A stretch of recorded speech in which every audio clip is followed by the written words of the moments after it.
नमः संस्कृताय दोस्तों, एक बार फिर आप सभी का स्वागत है अपने संस्कृत वेदांत परिवार में। आप जल्दी से जल्दी लिंक को शेयर कर दीजिए सभी मित्रों के लिए, जिससे कि आप सभी के लिए इसका लाभ मिल सके। तो दोस्तों, हम अपने टॉपिक पे चलते हैं। टॉपिक हमारा चल रहा था संधि प्रकरण, और उस संधि प्रकरण में भी हमारे कुछ सूत्र हो भी चुके हैं। और आप उसमें इससे पहले की क्लास में हमने क्या सीखा था, वांतो ए प्रत्यय सीखा था, जिसमें कहा गया था कि वह अंतः अर्थात जिसमें वा से अंत होने वाले ऐसे ऐसे शब्द जो हों जो वा से अंत हों, उसके बाद में कोई आपके लिए यही प्रत्यय यही का तात्पर्य था यहाँ पर कि या यकार से अंत होता हो, जिसका यकार हो, जैसे कि किसी कोई प्रत्यय हो उसमें क्या हो, वो यकार वाला कोई प्रत्यय हो, तो हम क्या कर देते हैं, उसे ओ के स्थान पर औ और अ के स्थान पर आओ आदेश कर देते हैं। उसके बाद में इन्होंने कह दिया कि भाई देखिए कि अब यहाँ पर देख रहे हैं जैसे शब्द दिया है गो धन यत, तो गो और धन यत में आप देख रहे हैं यत है वो भी हमारा प्रत्यय का है, लेकिन जो शब्द गो आया है गो में हमारा ओ विद्यमान है। ऐसे ही हमारा नौ है, नौ में औ विद्यमान है, औ के स्थान पर आओ कर दिया। यानी कि ये इसका कहने का तात्पर्य यहाँ पर यही था कि वाह अंतः वा से अंत हो, तो देख रहे हैं ये वा से अंत होने वाले दो ऐसे हमारे लिए मिले, लेकिन ये आ कहाँ से रहा था, एचो या वा से आ रहा था। ठीक है, उसके बाद में हम अगले सूत्र पे चलते हैं। दोस्तों, अगला सूत्र हमारा क्या है उसे जानते हैं। इसके बाद में सारी क्लासेस आपके लिए रेगुलर हमारी मिलती रहेंगी, और आपके लिए प्रत्येक दिन आपको एकदम क्रम से सारी क्लासेस हमारी लगी हुई मिलेंगी। आप सारी क्लासेस प्ले लिस्ट में जाके देख सकते हैं। अगला सूत्र दोस्तों आया है एंगः पदान्तः दधि। क्या आया है, अगला सूत्र जो आया है वो आया है एंगः पदान्तः, एंगः पदान्तः दधि। ठीक है, एंगः पदान्तः दधि। अब ये देखिए ये किस सूत्र का है, किस संधि का है। तो अभी इससे पहले पढ़ा था हमने क्या पढ़ा था, इससे पहले जो वांतो यहीं प्रत्यय आया वहाँ एचो यावा से उधर पढ़ते चले आए। तो अब ये जो है हमारा ये एंगः पदान्तः दधि, ये हमारा क्या है, ये पूर्व रूप स्वर संधि। ये देखिए ये पूर्व रूप स्वर संधि का है। अब इसका नियम क्या कह रहा है, यदि आप इस सूत्र को ही देखेंगे तो सूत्र से ही आप बहुत अच्छे से एक्सप्लेन कर सकते हैं। देखिए यहाँ पर एक क्या दिया है, ये एंगा दिया है, इसका तात्पर्य है कि ये यहाँ पर एंग प्रत्याहार है। ठीक है, एंग प्रत्याहार है। और ये कहा कि पदांतात, यहाँ पर क्या है, ये अगर आप निकालेंगे तो क्या होगा पदांतात और धन अति। ठीक है, अब ये क्या कह रहा है, अति से हम क्या ग्रहण करेंगे, आ। तो इन्होंने कहा कि एंग प्रत्याहार का वर्ण हो। अब एंग प्रत्याहार का वर्ण कौन सा होगा, ए और ओ, तभी तो एंग होगा। तो कहा एंग प्रत्याहार के आपको क्या मिल जाए, कोई वर्ण मिल जाए, चाहे आप इसे एकार चाहे ओकार कह सकते हो। और उसके बाद में क्या आपको मिल जाए, हर्स्व आ मिल जाए। उसके बाद में आपको क्या मिल जाए, हर्स्व आ मिल जाए। तो हम इस आ को अवग्रह कर देते हैं, इस आ को क्या कर देंगे, अवग्रह कर देंगे। बस ये नियम है यहाँ पर इस सूत्र के माध्यम से। यदि आपको नहीं समझ में आया है तो मैं फिर एक बार आपको पुनः रिपीट करता हूँ। कहा एंगः पदान्तः दधि, तो इसमें निकाला हमने एंग प्रत्याहार निकाल लिया, और कहा पदांतात यानी कि ये पंचमी विभक्ति का यहाँ पर रूप हो गया है। फिर कहा अति, तो अति से हमने ग्रहण क्या कर लिया, अ। अति यहाँ सप्तमी विभक्ति का रूप है, तो कहा ये जो अ है ये विद्यमान जो हर्स्व आ है ये बाद में होने पर। तो अब पद देखा हमने, क्या पद क्या था हमारा, एंग प्रत्याहार के उस पद में वर्ण हो, उसके बाद में आपको क्या मिल जाए, हर्स्व आ मिल जाए, तो उस आ को हम अवग्रह कर देते हैं। जैसे हमने उदाहरण में देखा, उदाहरण में क्या देखा, जैसे हमने कहा हरे धन औ, हरे धन औ। अब इसको जब हम बनाएंगे तो देखिए यहाँ पर विद्यमान क्या है, इसमें ए विद्यमान है, इसमें क्या विद्यमान है, ए विद्यमान है, तो एंग प्रत्याहार का हमारा वर्ण भी आ गया। उसके बाद में क्या है, हरस्व आ है, तो इसी आ को हम क्या कर देंगे, अवग्रह कर देंगे, तो क्या हो जाएगा, हरे अब, हरे अब हो गया। ऐसे ही आया था उदाहरण में विष्णु धन और, तो ये क्या हो गया, ये आपका हो गया विष्णु, ये शब्द आपका ऐसे बन गया। यानी कि दो उदाहरण आपके लिए यहाँ पर मिल जाते हैं। विष्णु रक्षा कीजिए, विष्णु, ये दो उदाहरण हमें किसके मिल गए, देखिए ये इसमें क्या है विद्यमान, यहाँ पर ए है, ठीक है, और यहाँ पर देखिए क्या है, यहाँ पर ओ है, तो ए और यहाँ पर ए और ओ हमारे ये जो वर्ण है, ये वर्ण देखिए यहाँ पर मिल रहे हैं। उसके बाद में कहा कोई अर्थ, यानी कि अर्थ का मतलब तात्पर्य है हर्ष आ हो, तो हम उस आ को क्या कर देते हैं, अवग्रह कर देते हैं, इतना समझ लीजिए यहाँ पर। और दो उदाहरण इसके बहुत अच्छे मिलते हैं, यही उदाहरणों से पूछ भी लेता है, इन दो उदाहरणों से पूछा भी जाता है। चलिए हम इसके आगे पढ़ते हैं। देखिए अब हम क्या पढ़ रहे हैं, इंगः पदान्तः दति। अब इसी सूत्र के बाद में अगला सूत्र क्या आता है, उसको जानना है। अगला सूत्र क्या आता है दोस्तों, अगला सूत्र इन्होंने दे दिया सर्वत्र विभाषा गो। क्या दे दिया, सर्वत्र विभाषा और गो, ठीक है, सर्वत्र विभाषा गो। अब इसमें क्या कहा इन्होंने, कहा सर्वत्र और विभाषा गो। सर्वत्र विभाषा गो का यहाँ देखिए विभाषा तात्पर्य दिया है, विभाषा का अर्थ है यहाँ पर विकल्प, विभाषा का क्या तात्पर्य है, विकल्प।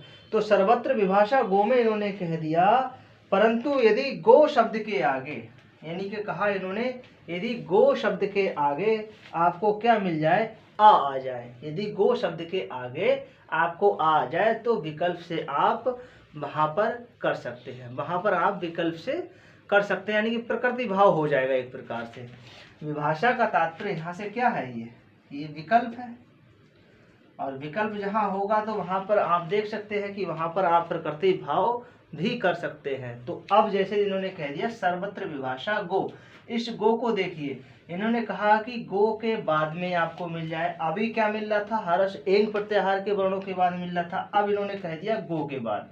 तो इन्होंने उदाहरण इसमें क्या दिया, उदाहरण में इन्होंने कहा गोधन अग्रम, गोधन अग्रम दिया। इनका तात्पर्य यहाँ पे था कि आप यहाँ पर विकल्प कर सकते हैं। विकल्प कैसे करेंगे, कि जैसे आपने यहाँ पर गोधन अग्रम करा, तो आप यहाँ पर गा और धन यहाँ पे क्या विद्यमान है, ओ, और धन आगे क्या है, अग्रम, ठीक है, अग्रम है, तो इस ओ को हम अवि आदेश कर देंगे। अव आदेश कैसे कर देंगे, वो आदेश कर देंगे जैसे हमने इससे पहले एंगः पदान्तः, इससे पहले हमने एचो यवा यावा पढ़ा था, क्योंकि उसकी तो अनुवृत्ति चली रही है, तो वैसे हम कर देंगे। तो यहाँ पर दो तरीके से बन जाएगा। कैसे बन जाएगा, देखिए कैसे बनेगा, आप इसी शब्द को आप ऐसे भी कर सकते हैं, गो अग्रम, क्या कर सकते हैं, गो अग्रम, आप ऐसे भी कर सकते हैं। पहली बात ये भी सही रहेगा, आप इसी को गो अग्रम ये भी कर सकते हैं, तो ये भी आपका सही रहेगा। यानी कि इस गो अग्रम के दो दो रूप आपको मिल गए बने हुए। कहने का तात्पर्य यहाँ कहा कि सर्वत्र विभाषा गो में कहा यदि आपको कोई विकल्प, जैसे आप विभाषा का तात्पर्य यहाँ पे क्या है, विकल्प, तो इन्होंने कहने का तात्पर्य यह था कि गो शब्द के आगे यदि आपको क्या मिल जाए इन्होंने कहा, इससे पहले वाले हम क्या पढ़ रहे थे, इसमें कहा था कि एंग प्रत्याहार के बाद में आपको आ मिल जाए तो हम उसका क्या कर देंगे, अवग्रह कर देंगे। लेकिन इसमें क्या कहा कि यदि आपको कोई गो मिल जाए, पदांत गो हो और उस पदांत गो के आगे आपको अ मिल जाए, तो आप विकल्प है आपके लिए, चाहे वहां पर करें या चाहे ना करें। तो यहाँ पर दो शब्द हमें मिल गए, एक कौन सा मिल गया, गो अग्रम। अगर हमने गो अग्रम करा है तो ये हमारा हो गया, इसे हम क्या कहेंगे, इसे कहेंगे प्रकृति भाव। क्या कहेंगे, प्रकृति भाव। ये हमारा प्रकृति भाव हो गया। और गो अग्रम अगर हम ये करेंगे तो हम इससे पहले क्या पढ़ रहे हैं, पूर्व रूप, तो ये हमारा पूर्व रूप हो गया, ये हमारा पूर्व रूप हो गया। तो इससे हमारे दो शब्द बने, दो शब्द बन गए। अब इसी के बाद में एक शब्द और आ जाता है, एक सूत्र और आएगा, ठीक है, इतना समझ गए होंगे। सर्वत्र विभाषा गो, सर्वत्र विभाषा गो का तात्पर्य यहाँ क्या है, सर्वत्र विभाषा गो का तात्पर्य है यदि गो के आगे पदांत, गो के आगे आपको क्या मिल जाए, आपको अ मिल जाए, तो हम वहाँ प्रकृति भाव कर देंगे, अर्थात विकल्प से हम वहाँ पर जैसे दो दो शब्द बना देंगे। एक शब्द हमारा क्या बनेगा, गो अग्रम, जो प्रकृति भाव हो गया, यहाँ संधि नहीं करी, लेकिन यहीं पर हमने गो अग्रम कर दिया तो ये हमारा पूर्व रूप हो गया, यानी कि उस शब्द का एक और भी यहाँ पर बन गया। उसी तरीके से हम अगले इसी सूत्र के आगे एक अगला सूत्र आता है, वो क्या सूत्र आता है, वो कहा था कि अवंग, यहाँ पर आया था अगला सूत्र अवंग स्फोटाइनस, अवंग स्फोटाइनस, ठीक है, अवंग स्फोटाइनस जो आ गए, ये हमारा सूत्र है, ये क्या है स्फोटाइनस, ये क्या है, एक ऋषि है, क्या है, ऋषि है। तो इन्होंने यहाँ पर क्या कहा, इन्होंने कहा कि अगर गो शब्द है तो गो के ओ के स्थान पर अ आदेश नित्य कर दीजिए, ठीक है, ओ आदेश इन्होंने कह दिया। यहाँ पे यदि गो शब्द के आगे आ जाए तो अ आदेश, अच्छा विकल्प से आदेश इन्होंने कहा, यहाँ पे भी इन्होंने विकल्प दे दिया, यहाँ से इन्होंने कह दिया, यहाँ पे भी इन्होंने विकल्प दे दिया। जैसे कहा गो शब्द है और गो के बाद में आपको क्या है, अग्रम है, गो धन अग्रम है, तो इस गांव में ओ विद्यमान है और आगे क्या है, अग्रम है, तो इस गो के स्थान पर अव आदेश कर देंगे, गो के स्थान पर अव आदेश कर देंगे, क्योंकि जो अवंग है इस अवंग का क्या शेष बचता है, अवशेष बचता है। ये भी विकल्प देता है, यहाँ पे भी विकल्प क्या दिया, जैसे अब इसको हम करेंगे तो गा धन अव और धन अग्रम, ठीक है, गौधन अग्रम हो गया। तो इसको हम आ को गा में मिला देंगे और इधर हम देखते हैं कि संधि हमारी हो रही है, तो ये क्या हो गया, गाध हो गया, और इधर हो गया अ का समर्ण दीर्घ हो गया, तो ये क्या हो गया, गवाग्रम। तो गवाग्रम शब्द हमारा ये बन गया किससे, स्फोटाइनस से, अवंग स्फोटाइनस से। अब इन्होंने कहा इसी को हम इस गो अग्रम को हम विकल्प से मतलब बना सकते हैं, तो विकल्प से तो हमारा ये भी हो गया और साथ में इसे गो अग्रम भी हो गया, क्या, गो अग्रम, गो अग्रम भी शब्द हमारा ये भी बना, तो इसके भी दो दो शब्द बन गए, इसके भी दो दो। तो ये क्या हो गया, ये हमारा पूर्व रूप हो गया, ये हमारा पूर्व रूप हो गया, और ये क्या हो गया, ये अभंग स्फोटाइनस हो गया। इसे ऐसे करके देख लीजिए, यानी ये यहाँ पे भी इन्होंने विकल्प दे दिया, लेकिन इन्होंने कहा क्या, जैसे ही अभंग स्फोटाइनस आए तो अभंग स्फोटाइनस ऋषि ने कहा कि भैया देखिए यहाँ पर जो अभंग है, स्फोटाइनस जो ऋषि हैं उन्होंने कहा यहाँ पे जो अभंग है उस अभंग का अब जोड़ दीजिए आप। तो जब अभंग का अब जोड़ दिया तो गोधन अग्रम था, गोधन अग्रम में ओ आ गया, क्योंकि अब तो वो तो है नहीं जैसे आप इससे पहले सीखे हो, में कहा था ए का ए हो जाए, ओ का अब हो जाए, तो हलंत इसमें नहीं है, क्योंकि अभंग का अब शेष बचता है। जैसे यहाँ पर क्या था, अभंग था ना, तो इसका संज्ञा तस्लोपा से लोप कर देंगे, तो इसका क्या बचेगा, हलंत्यम से संज्ञा करेंगे तस्लोपा से लोप कर देंगे, तो यहाँ पर इसका क्या शेष बचा था, अवशेष बचा था ये, ठीक है। तो उसी को यहाँ पे लगा दिया, तो इसमें ये मिला दिया, इधर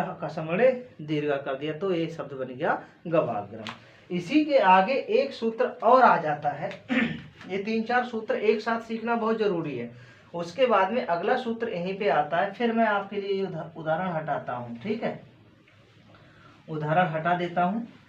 अगला सूत्र फिर हमारा आता है, अगला सूत्र आता है इंद्रे चा, इंद्रे चाह आता है। तो इंद्रे चा क्या कहता है, यदि गो शब्द के आगे, यदि गो शब्द के आगे आपको इंद्र मिल जाए तो वहां पर नित्य कर देते हैं, ठीक है। तो वहां पर जो अव आदेश है वो नित्य कर देते हैं, ये इन्होंने कहा कविंद्र में। इन्होंने क्या कहा, यदि इंद्र शब्द आगे रहे तो गो को अव आदेश नित्य होता है। वो कैसे होगा, जैसे इन्होंने कहा गो है और गो धन क्या है, इंद्र, क्या है, इंद्र। तो इन्होंने कहा कि जो गा में ओ है, गा में जो ओ है विद्यमान और उसके बाद क्या है, इंद्र है, तो इसके स्थान पर अव आदेश नित्य कर देंगे। अव आदेश क्या करेंगे, नित्य कर देंगे। तो यहाँ पर क्या है, ग है, हलंत कर दिया और उसके बाद में क्या है, अब है और उसके बाद में इंद्र है। ठीक है।